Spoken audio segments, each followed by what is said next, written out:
everyone, good evening. My name is Sandra and I'm here for business. Now, not too long ago, President Akufo-Addo established the Ghana Fiscal Council. But what do you actually know about this council?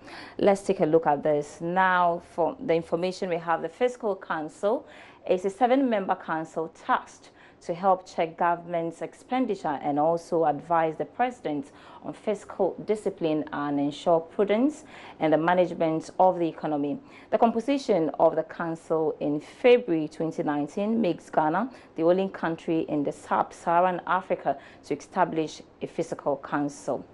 Now, to the role of the council, the Fiscal Council will, among other responsibilities, develop and recommend policies for the maintenance of prudence and sustainable levels of public debt, assuring that fiscal balance is maintained at a sustainable level and the management of fiscal risk in a prudent manner to achieve efficiency, effectiveness and value for money in public expenditure. The Council will also monitor the performance of government budget with regards to compliance with fiscal rules and targets. These include a budget deficit of not more than 5% of GDP, also a positive primary balance and a debt to GDP ratio of not more than 65% of GDP.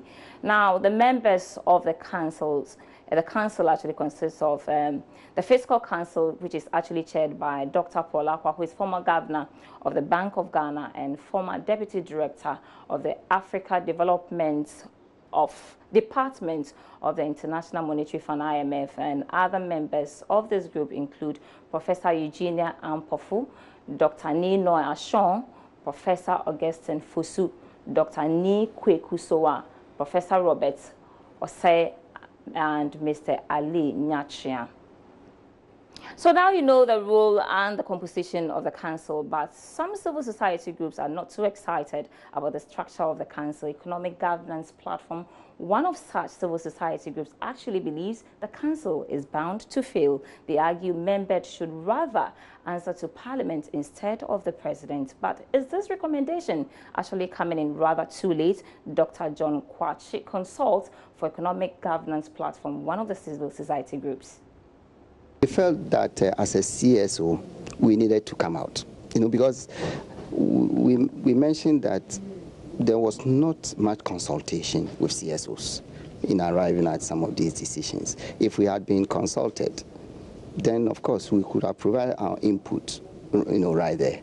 But since we're not, we have every right to come out, So yeah, somehow I am a bit afraid that it may not, but we still have to come out.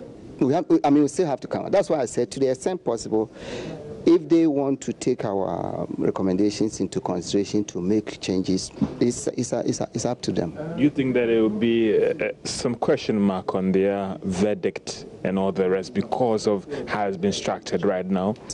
Based on international best practice, I'm saying that the appointment by the president, the appointment of the council, attaching it to the president, the council being resourced by the president, the tenure of the council being coterminous with the president means that it's also not a permanent body. We want an institution that will surpass government. To other stories now, government is questioning the European Union's decision to blacklist Ghana over money laundering and terrorism financing. This was after the Union put the country on the list of 23 countries with deficiencies in anti-money laundering and counter-terrorism financing frameworks. There's more in the following report. The Finance Ministry in a statement described the European Union's move as disappointing. This is because the action does not reflect the current status of the country's anti-money laundering and counter-terrorism financing framework. The ministry also described the move as unfortunate because of measures already taken to strengthen the country's anti-money laundering and counter-terrorist financing frameworks. This has already been acknowledged by the Financial Action Task Force, the global standard body on anti-money laundering and counter-terrorist financing. According to government, it considers the methodology used by the European Union as flawed, as there was no communication with the country concerning its shortcomings that need to be approved. It concludes in the statement that government is, however, willing and ready to engage with the European Union about the true state of the country's terrorism financing and anti-money laundering, and efforts aimed at strengthening it and removing Ghana. The Director of Diaspora Affairs Office at the Office of the President, Akwesi Abebio, says government is engaging relevant stakeholders in the financial service sector to help reduce charges on remittances to step up revenue generation. He spoke with Joy Business at the Africa, Caribbean and Pacific Group of States and EU Regional Thematic meeting held in Accra. The high cost of transfer of funds has been identified as a major hindrance to the flow of remittances into the country.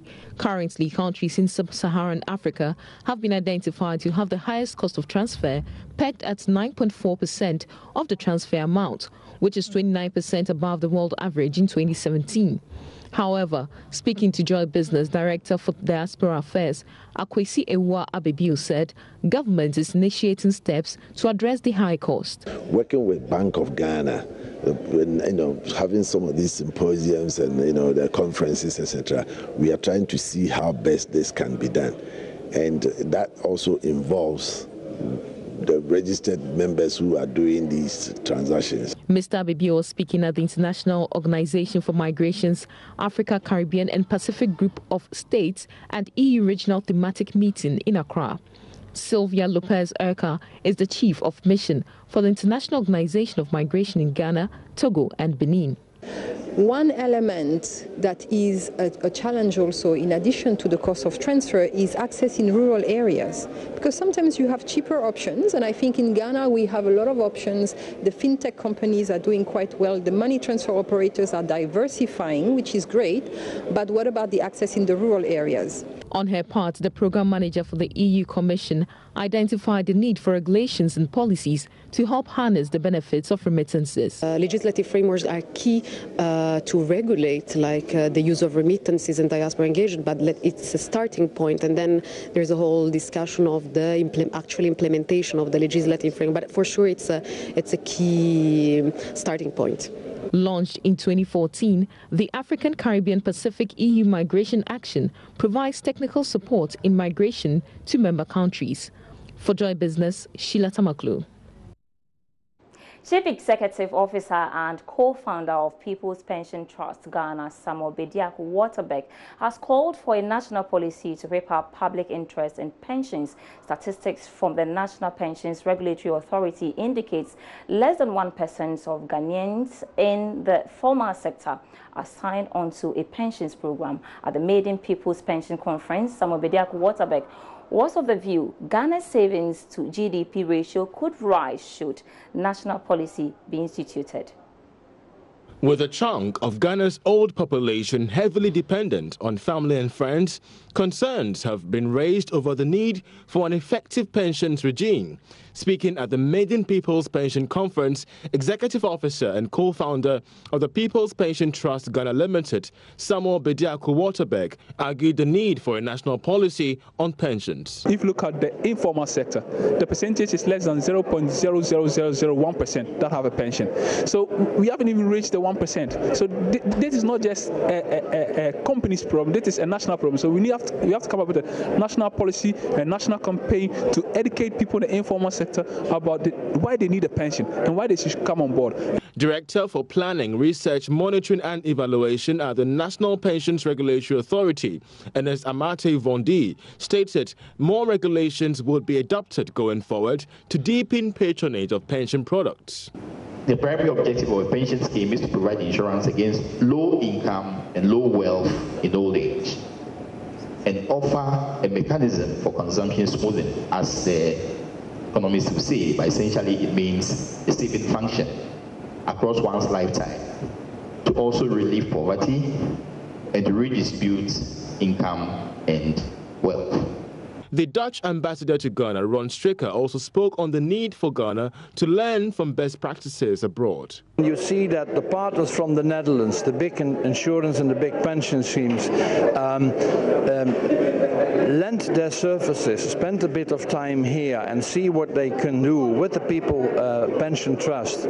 The People's Pension Conference brought together captains of industry in pension as well as international speakers of high repute. It was on the theme, Private Pension Fund Management, Local Standards vis-a-vis International Best Practices. What key lessons going forward? That's all by way of business for now, but I will surely be back with more business news where we'll be telling you about the Minerals Commissions and their plan to introduce 2 new policies to improve the local content regulatory in the mining sector. Stay tuned, I'll be back.